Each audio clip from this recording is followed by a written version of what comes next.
Ciao Juventini of the world, my name is Giuseppe, welcome back on the channel. I hope you're all doing well and prepared for a longer video about Champions League. Guys, you know that I am trying to offer you the very best on that channel. That's what I try. You see, I'm wearing the shirt of Colo99, our good friend that worked on the intro of the channel, but this time next to me for that long video, I asked my friend Adrian from Rabona TV to speak about Champions League. And thanks to his vast knowledge about European and international football, I am sure you will love that channel. So you have to do two things, or actually three things. Watch the video, then you go on Rabona TV, Adrian, his channel, you can find the tag in that video, you subscribe to YouTube and social media, and the third thing is, let's try to reach 1,000 likes on that video. We start immediately after the video.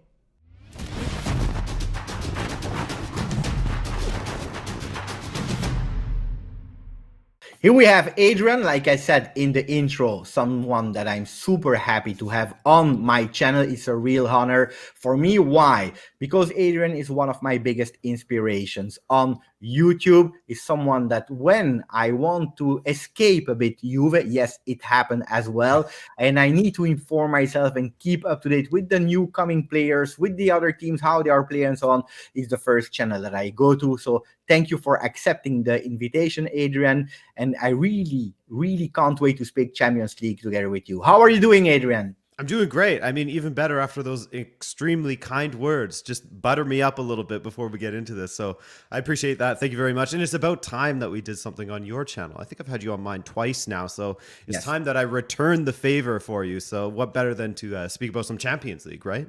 What better person to have on the channel to speak not only about Juve but about all the other teams, at least 16 teams that are still remaining, even if some are a bit more out than in. Thinking about Sporting, maybe even about Inter. First question, just to shoot, how excited were you after knowing that the Champions League was back? Oh my goodness, so excited, Giuseppe. This is I mean, there's a reason why everyone loves this competition so much, because it's just those magical Tuesdays and Wednesdays that you can look forward to in the evening. For you guys, for us, it's more afternoon type of thing. It's after lunchtime, but it doesn't get any better than this. Now, what I was also very excited for was how there's no away goals and how that's going to sort of affect the ties in some ways. As we saw in a lot of cases, it made the first leg almost useless. You know, or some of the matches that ended in a draw, now it's basically you're just starting again and playing a single match elimination in the other leg. So it's an interesting dynamic. I wasn't super against it like some people were from the very beginning. Why are they getting rid of away goals? I sort of felt like, let's test it and see. And if it sucks, we get rid of it again and we go back to away goals, you know? But I think so far, after just a few matches, there's still excitement. There's still always going to be excitement. There's still always going to be drama, as we saw in some of the games with really late winners, etc. So, look, this is my favorite time of year, from February until May. Oh, I just love it, Giuseppe. I can't get enough. I understand perfectly, but as you said, and I think you reached a really important point, out of the 8 games that were played, 4 were draws. And these 4, it's, as you said perfectly, it's looked like they never have been played, because now the other one of the both teams has to win. Will it be 90 minutes, 120 minutes, or at penalty shootouts? But it's like they never existed. Really strange. Adrian, who was your first favorite before the group stages in Champions League? Going back to September, I think that I said that at that time, I believe I said that Chelsea was still my favorite, just because of how dominant they were under Thomas Tuchel, just how they had brought in Lukaku, who we thought at that time was going to sort of be that missing piece for them to sort of round out their attack and make it a lot more cohesive, and have just more killer instinct in the attack to complement their already very strong defense. So yeah, I would say that either Chelsea or Bayern Munich at that time were probably my favorites prior to the group stage, but it has shifted a little bit now. It has just a little bit. Because that was my second question. Chelsea won 2-0 versus Lille in a game that was still fought, because it was not like the result is saying like 2-0 and that was it. If we see especially Lille trying their chances and so on, Bayern Munich, even if they had a big domination of the game, 1-1 versus Salzburg, and Salzburg didn't kept back. We will come back on that game, but did your idea change after that first match day? I think what changed was I think, yeah, in about January or so, when we sort of saw how the different teams were doing after 4 or 5 months into the season, I think that Manchester City has sort of emerged as one of the teams that I'm looking to as the team to beat in the competition right now. And we'll talk about Bayern and Chelsea and my reasons as to why they've sort of shifted down a little bit. But I think that right now, if I was to pick one team to put my money on, I'm not a betting man, but if I was to bet some money, I would put it on Manchester City at the moment, I think. As a lot of people are doing since some years, and then we arrive when it will become decisive, and then Manchester City disappears. I think that also Pep Guardiola, he knows about it. It's a long time that he didn't go until really winning that trophy. I think that everything will be put on that competition, even if in Premier League it started to be again something of a thriller, because Liverpool is really close to Manchester City. So now they can't only focus on Champions League, but they also have to pay attention to Premier League. Where do you think Pep Guardiola will go for? Both of them? Premier League to keep the title, or Champions League? I think that he's someone who wants to win everything, and I think that he'll try to do both. And I think that they have the squad in order to do so, because they have great depth in comparison to other teams. Look, it's not fair that you can look to your bench and you can bring on, you know, a Gundogan, or you can bring on a Gabriel Jesus, or what have you. They have one of the deepest benches, in my opinion. And the fact that he's such a serial winner when it comes to the league, I don't think that he would want to give that up just to sort of, you know, go all in on the Champions League. I think that he'll do both, and I think that they're very capable of doing both with how deep their bench is. Is there a word, after seeing the 8 games, is there really a word that you want to put on that first game day? Like, I don't know, surprising, exciting, or is there a word or a sentence, however you want to describe that first 8 games that were played in Champions League? I would say thrilling. But that's me being very biased as a Benfica supporter, because I don't know if you caught Benfica versus Ajax, but that match, which we'll talk about in a bit, that match was thrilling. It was really, really exciting. But I think if I'm looking at it overall, I would say cautious, I think. I think that cautious would be the word. Like, as you said, there's 4 draws, 4 well-fought draws, and it was hard to see how teams would approach it. For example, with PSG versus Real Madrid, PSG were very much going for it, whereas Real Madrid were sitting back very, very deep and not really attacking. So I think that cautious would be the word that I would use, just because I think that teams are sort of figuring out as they go how they want to approach this now that there are no away goals. Okay, if we go game by game, Adrian, and let's start with Juventus, because Juventus is the main topic of the channel.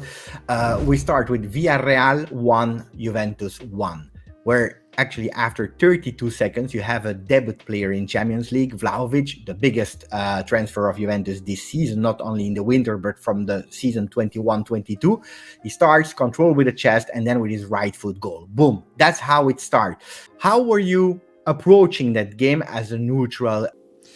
So I thought that when I was watching, I actually did a watch along for this game on my channel. And when we were watching and we saw that goal after 32 seconds, I wasn't even paying attention to the match yet when that goal had gone in. So when I saw that go in so early, I thought, okay, this could go one of 2 ways. Either we're going to have a goal fest thriller, or we're going to spend the next 90 minutes without seeing a single goal, and it's going to be terrible to watch. And I should have known that with Allegri, he's a very pragmatic coach, you know, defense first. I should have known that the latter is what we were going to go for. It's something that was going to be a bit of a slog. But what surprised me was just how Villarreal were playing on the front foot.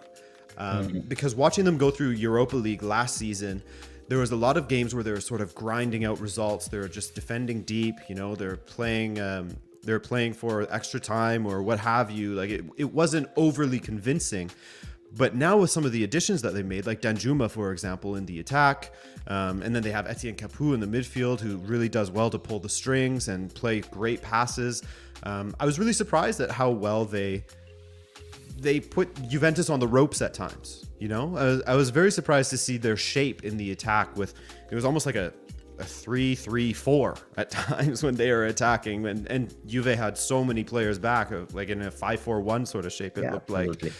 Yeah, so I was surprised by that. I thought that it was going to be the opposite, and that Juve was going to be trying to push the envelope a little bit more.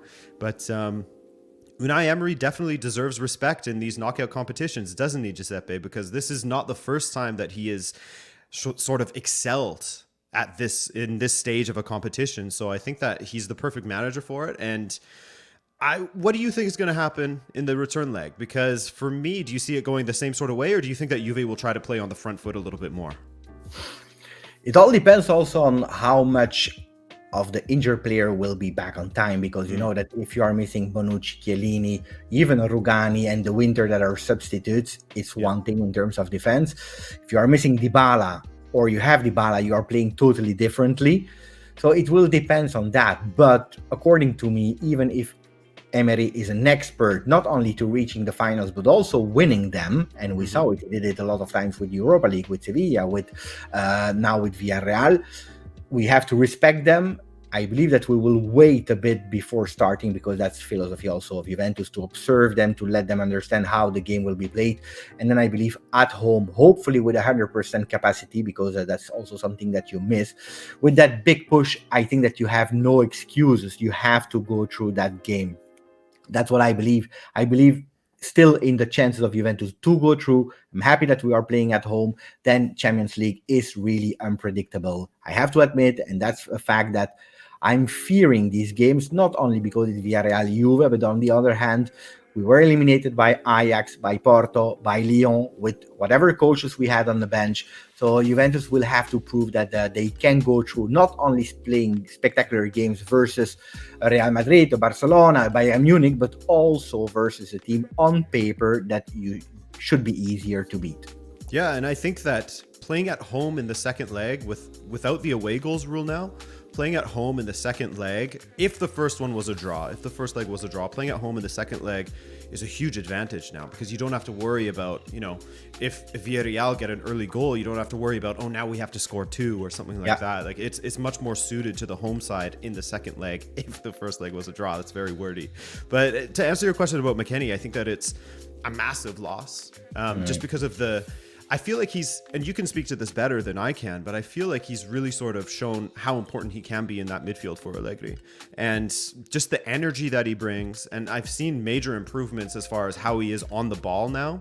I think that his control and his brain for the game has improved a lot in coming to Italy. So it's a massive loss for Juventus and a huge loss for the USA as well, which they have a big qualifying window next month. So it could be tough for them. Yeah. Enough talks about Juve, because there are so many games that were played. What do you think if we start with an easier one? Sporting 0-5 for Manchester City, a game that was closed after 44 minutes, where it was already 4-0 for Pep Guardiola. We already spoke a bit about his ambitions and so on. Was it a result that you were expecting? What impressed you the most in that game? Was there something particular that you want to touch on that game? In hindsight, when you look at it, City 5 versus Sporting 0, it's not a huge surprise given how strong City are and, the disparity between the Premier League and the Portuguese league.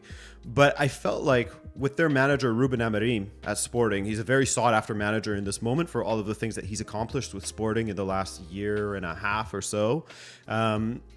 It always felt like this could be one of those games where City are really put to the test, and the organization of Sporting, because they have a very, competent manager, could have caused them a lot of issues. But then you get into the game and they just pick them apart. And I feel in some way, they're rival fans, but I feel in some ways for the Sporting supporters, because they did so well to get into the Champions League. They won the league last season. They have these high hopes.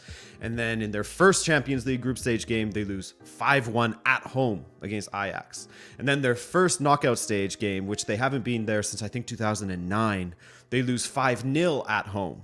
So that's got to be very difficult to take that. But I don't think in a chance to see them in the next round, or it's over? I think it's over for them. I can't see City giving up, what would it be? I guess 6 goals at home unanswered or something like that. It's got to be over for them. No way. If you go to another game that a lot of fans, maybe the entire planet, was waiting for and looking for, Paris Saint-Germain versus Real Madrid, a game that was decided by one of the top talents of this world, Kylian Mbappe at the 94th minute. A game where my son is starting to be interested in football. He's starting to watch games. Finally, he's 13. I was giving hope on him on that topic, but finally a miracle happened. And of course, also for him, it was the game that he really wanted to see. Paris Saint-Germain versus Real Madrid. He was disappointed in the game. He was really disappointed in that game as a young guy that is entering football and maybe with the expectations of that game. Was it a disappointment, the game in the 94 minutes for you, or was it actually what you were expecting? And do you think that the 94th minute goal for Paris Saint-Germain is deserved, or should they have finished at 0-0? Well, to answer your last question there, I think it was deserved based on the flow of the match. I think that there's many opportunities throughout the match where Mbappe or Messi or whoever could have put PSG ahead. I think that it was disappointing in the fact that when you see these two teams, all of us assume, oh, this is going to be a goal fest, or at least we try to will that into happening. But as soon as you start expecting goals, you're always going to be let down, right? But I think that there were interesting moments to see just how, I think that PSG did a good job of sort of counterattacking against Manchester City in the group stage. But in this, they dominated all over the pitch. They dominated possession. They dominated in chances, passing. They always had a numerical advantage when they were attacking. And then in defense, I mean, Real Madrid could barely get out of their own half of the time. So I think that it was a very good, competent, tactical performance from PSG, who's a team that has gotten a lot of criticism under Pochettino recently, despite their very good results. Who do you think, or what game do you expect for the return game, and who do you think will go to the quarterfinals? I mean, now that Benzema is that was his first game back after an injury, right? And you saw how it affected their attack previously. But I think now that he's in there and he's had a few games, he looked unfit in the last one. Maybe now with him fit, they'll be able to push the envelope a little bit more. But I had initially thought Real Madrid would go through, but if PSG continue like this, I think that they'll go through as well. I can't see them being. Plus, Real Madrid is going to be without Casemiro, which is huge. Which is massive, and Mendy as well. So who's going to play left back? Is it going to be Alaba? What's that going to do for their central defense? I think that PSG might find a way through. Let's see what will happen there. For me, I still believe in Real Madrid. So let's see if who will be right. Then a surprising game: Salzburg won, Bayern Munich won. 28% possession for Salzburg. They were leading. Bayern Munich needed the 90th minute with Kingsley Coman and ex-Juve to actually equalize. They were playing not in Germany, so they will have a return leg in their home. Was that the most surprising result of the 8 games? Yes and no. I think that with Bayern, we always assume that they're going to find a way no matter what they have against them. And what they had against them recently is Manuel Neuer not being in goal, which changes how the defenders play as well, because he's a keeper that likes to come way out of his goal to sort of sweep for them. Plus, they have injuries to center backs, so they had to change shape. They played with 3 at the back, but Coman and Gnabry aren't really wing backs. They're more wingers, so they weren't really getting back as much as they could, so that left spaces. So I think that it was sort of a perfect storm for Salzburg to be able to excel in that match on the counter and try and hit them quickly in transition. Now, going back to Munich, it's going to be very difficult. I expect Bayern to still concede, but I think that they'll outscore them playing at home at the Allianz Arena for sure. A lot of people, when they're thinking about Bayern with the solidity and etc., we always put them in the last 4. Team that really can do something and win Champions League. They have some difficulties in a Bundesliga as well. Do you think that they will come back and surprise us, come back to their level and being a real contender? Or you think that maybe this season they will go out a bit sooner than expected? It depends when everyone comes back from injury. For example, Alphonso Davies, not having him is huge for them. Manuel Neuer, I think he's back in training at least following his knee surgery. So I think he's at least like running. I don't know how close he is to fitness, but once they're fully fit, I can't really see Bayern going out in this round or the next, depending on the draw, of course. If it's a Bayern versus Manchester City or something, maybe they'll have more difficulties. But yeah, I think that making the Final Four is still definitely a possibility for them, so long as they have those players coming back soon, which I think they are. I don't know about Goretzka, which is another massive loss in their midfield. That's sort of an ongoing nightmare for them. But, as long as they have Kimmich in there, anything is possible, right? Inter 0, Liverpool 2. I am on a Juve channel. I'm kind of happy. On the other hand, you see that Inter, they gave their life for 75 minutes. They played a really, really great game. I made a video about it on the channel, especially for that game. 75 minutes, first goal of Liverpool. They collapse. They disappear. If you look at the stats, you see that 0 shots on target for Inter, 2 on target for Liverpool. And that's where the game changed, actually, because one was able to go on target, the other one not. I think that Simone got that game really. I think he got the tactics right in that one. And, failing having maybe Dzeko in the box as opposed to trying to cross or put balls into the box a little bit too often. I think that they played great and they had Liverpool on the ropes for a lot of the time. Now, I think what made the big difference is, again, these Premier League clubs, the depth that they have. When Klopp can bring on Luis Diaz, Jordan Henderson, Naby Keita, substitutions like that, bring on Roberto Firmino as well. It's not really fair in some respects. And once he made those substitutions in like the 60th minute or so, that's when you started to see Liverpool look a little bit better. And that's when you started to see, because while Inter were playing really well, they were getting pressed to death by Liverpool. And I think that maybe, and you can speak to this better than I can, but maybe the ferocity of the press is a little bit higher for a Klopp side or a Premier League side than Inter might be used to in Serie A. I'm not sure. But once he made those substitutions and they had those fresher players coming onto the pitch, yes, the header kind of came out of nowhere from the corner kick. But you knew that once they got one, there was a high likelihood that they would get another, just because then Inter would have to attack and they're already tired. And Simone wasn't making substitutions. So, yeah, yeah, they played well until that first goal, and then after that, it sort of felt like an inevitable outcome that Liverpool would get another. I have an in-between question because we have a few games to go.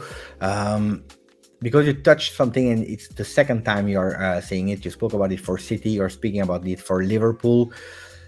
If you look at the entries for the next 4 years in terms of broadcast rights, 6 billion euro for Premier League, Italy, Serie A, with 600 million. That's 10 times less than what Premier League will have. Even Bundesliga is at 1 billion, so there is a big gap.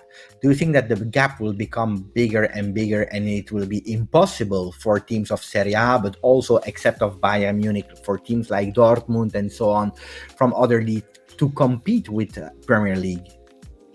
Absolutely. I can't see it going in any other direction, really. It's just a matter of, you look at the managers that are going to the Premier League now. You have Klopp, Guardiola, you have all these managers. You have Rangnick that is at Manchester United now, and he's going to start bringing in probably better managers at Manchester United. And just the money doesn't stop. It's going to be difficult for a lot of players to say no to both the money and, the Premier League has this sort of prestige around it that people like. It's a global brand, very much a global brand that's known everywhere. So I can't really see how you stop that, really. I'm no economist, but I can't see how players would choose, Premier League over, or Serie A over Premier League when the teams are only getting better and better and better and more dominant, and not only within their own leagues, but at a continental level as well. I agree. Chelsea Lille 2-0. A few words on that one. It was a game that actually 51% for Chelsea, 49% for Lille. What made the difference, according to me, is that first goal at the 8th minute from Chelsea that opened the game. Lille, that maybe is missing a bit of experience. They sold a lot of players like Maignan at Milan and so on, but still were able to not being destroyed and actually honor their game. Is that game still open for the next round? I don't think it is. I think that I can't really see Chelsea going to Lille and losing by a 2-goal deficit or anything like that. So I think that one's kind of over. Chelsea's defensive solidity is just too strong, and Kai Havertz is starting to play well in that striker role. So I think it's only going up from here for Chelsea. And then Atletico Madrid versus Manchester United. A lot of people were expecting that game also for seeing Cristiano Ronaldo back at Vanda Nara Stadium. We remember as Juve fans his hat-trick and all the story behind it. It was a really beautiful moment. Here is there. He was not really involved into the game. Paul Pogba, according to me, also another one that I really love, was not at his level at all. A difficult Manchester United. But on the other hand, you see that Atletico Madrid, that a lot of us were praising, and probably they deserve the win. They have only one shot on target, even if they hit it 2 times the post with Griezmann, for example. Manchester United, on the other hand, they had a lot of possession, but were not dangerous. And I saw, like, for example, Maguire, Varane, absolutely not at the level of a Champions League team. Am I wrong in my analysis, or and also your words about that game, and then who you think that will go through in the next game? No, I think you got it right. And it's a really difficult tie to call because neither team is in great form this season, right? You know, Atletico have the struggles of their own, but a lot of it comes down to, and I hate to say this, Jan Oblak just having a terrible season in comparison to what we all know he's very capable of. You know, when he's at his top of his game, he's probably in the top 3 shot stoppers in the world type of thing. But this season, it swung violently in the other direction. And even statistically speaking, I know that stats don't explain everything and you always have to look with your eyes as well, but statistically speaking as well, he's having just an awful season. And you saw with that goal that Manchester United stole at the end there, his positioning was just so off. And it makes you think if he was normal Jan Oblak, the one from last season, how this match would have gone. But I think that Simeone had completely gotten the better of Ralf Rangnick to start. Rangnick had some weird things like Lindelof playing at right back, which was a little bit confusing. Not sure why he went with that. But once he made those substitutions in the second half, United got a little bit more control. Not much, but you know, that's always going to be a danger with them hitting you on the counter. And so the second match at Manchester United is going to be an interesting one because Atletico are going to try and channel what they did 2 seasons ago at Anfield, where they pulled that off against Liverpool and eliminated them and shocked them. So we'll see. I just hope that João Felix continues to play as well as he did in that match, because when he is on and happy and healthy, he's incredible to watch, isn't he? Oh, I watched that first goal. I was laughing with my son. You know, I told him, was it a bird? Was it a plane? No, it's Joao Felix. What a beautiful goal. It reminded me the one of Van Persie in the World Cup, you know, even if the one of Van Persie is still more impressive because it was crazy. If I'm not wrong, it was the Netherlands versus Spain, no? Yep. What a goal. What a beautiful goal. But Joao Felix, a big talent as well. One to watch. You know, I heard like at a certain moment commentary or saying he's 22, you know, like, for me, it's like ages that he's playing football, and he's still 22, so he has really his future in front of him. Can he be inserted? Because the Spanish paper were speaking about Holland, Mbappe, and they were putting now Vlahovic, even if I think it's a bit early for Vlahovic to be in these 2 other names. Can Joao Felix enter that future Gotha of football? Potentially, but I don't know that it will happen at Atletico, or at least under Diego Simeone. And also another thing that we can't put all the blame on Simeone and their system, etc., because I think that gets a lot of flack, and rightfully so in some respects. But another thing is that João Felix has been plagued by injuries at Atletico Madrid. Yeah. I mean, he just did an interview recently where last season he was playing for like 3 months with a broken foot. You know, so it's been really bad for him. And I think that once he gets healthy and he gets a regular run and potentially a move to a team that likes to play a little bit more fluid attacking football like Benfica were when he was with them, I think that we'll really get to see just all of that potential that he showed, because we just see flashes of it right now and it's just not enough. We need to see more. The people deserve it. We have a last game, and I was waiting for that game until the end because I know you're supporting Benfica. Yes. And then I will ask you 1 or 2 questions about Juventus to close the video. Benfica, Ajax. Ajax won, according to me and a lot of people, the winner award of the best third shirt, probably maybe even the best shirt ever. What a beautiful shirt, that third black shirt of Ajax. Together, they made a really beautiful and sensational trailer for that game. I don't know if you saw it with the chest and with all the glories. It was fantastic. And then you arrive at that game. I knew that was the game that I had to watch. Unfortunately, I watched Atletico Madrid, Manchester United. But I knew, and a lot of people knew that was the game to play because it was beautiful football. Beautiful football with Haller, really surprising person and striker, scoring his 11th goal in Champions League, even if he scored even an own goal. So 11 goals are quite impressive for a player that I didn't know a lot about a few seasons ago. But Benfica was really smart. They played really well, and at the end, the 2-2. Deserved result or not? I think so. I think based on how Benfica played in that second half, they absolutely deserved that result. A bit fortunate at times, absolutely. You know, that own goal was a bad one for Haller. And then later on, Haller goes up the other end of the pitch. Alvarez hits it off the post. It falls to him at the edge of the 6-yard box, and he puts it wide of an empty goal. So we were very lucky, but you know, when the football gods hand you that opportunity, that luck, you have to then take it. And I think that Benfica played really well in locking down the midfield with Weigl, and then just using the speed of Rafa and Darwin Nunez down the flanks to absolutely torch that Ajax backline. I almost said Juventus, that Ajax backline. And I was surprised because Benfica's season has been quite terrible.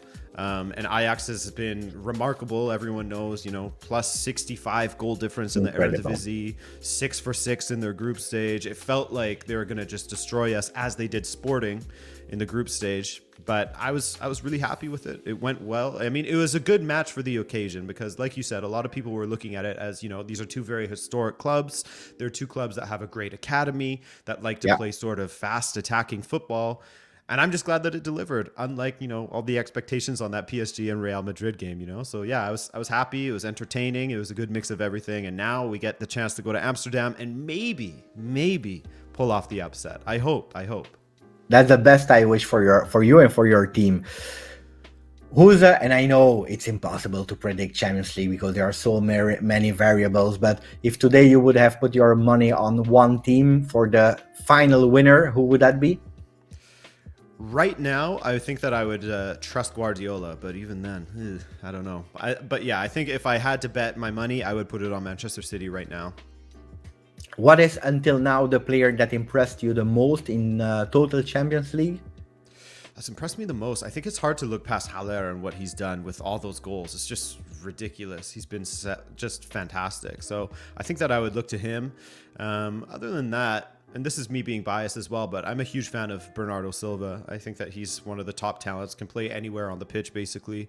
And what he's done recently has just been fantastic. So I think that he's another player that I would look to, that if City make a deep run, they can thank him for a lot of it, I think. And finishing with a really Juventus typical question. You are a neutral. You are watching a lot of football, way more than I do in terms of internationality or watching all the leagues and so on. What is your opinion as a neutral fan about Juventus? How do you look at Juventus? Don't go too much into the history because we know the history of Juve, but how would you recap Juve as a club? I think that right now, like Juve in this present moment, correct? You can do both. How you see Juve and at the moment how we are doing. Okay, so certainly in general, just as a historic club, one of the top clubs in Europe, one that is always going to be difficult no matter what sort of state they're in.